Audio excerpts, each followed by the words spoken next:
Christian Aslani ka 2 javë kohë për të vendosur se ku do të vazhdojë karrierën e tij për të mos rrezikuar që të mbyllë që tani sezonin duke u kthyer në një spektator në pankinë apo tribunë në muajt në vijim. Ai nuk bën pjesë as në planet e Torinos dhe as në planet e Interit, ndaj duhet të gjejë një sistemim të ri, por deri tani ka kthyer mbrapsht propozimet që i kanë ardhur. Një prej tyre kishte ardhur nga Franca, ku klubi i Paris FC, i cili ka si pronar një prej njerëzve më të pasur në botë, Bernard Arnault. Klubi në fjalë, fal investimeve të familjes Arnault dhe bashkëpunimit me kompaninë Red Bull, është ngjitur në elitë dhe tani kërkon të bëjë hapin cilësor. Foot Mercato raporton se pavarësisht refuzimit fillestar të Aslanit, klubi francez nuk është tërhequr. Sipas burimeve tona, edhe drejtuesit e Interit janë në favor të një transferimi përfundimtar këtë dimër për të ringjallur karrierën e futbollistit, ndonse një marrëveshje me transferim përfundimtar mbetet opsioni i preferuar, mund të merret në konsideratë dhe huazimi me të drejtë blerje për të lehtësuar marrëveshjen,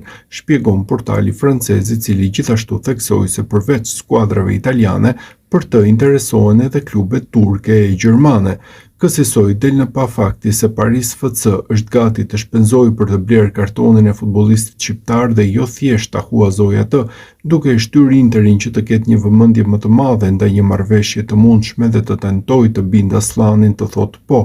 Paris FC është në vitin e parë në ligën e parë dhe si objektiv ka mbijetesën, por nëse vazhdon për forcime cilësore mund të kthehet në një të ardhmë të afërt në një prej protagonistëve në këtë kampionat.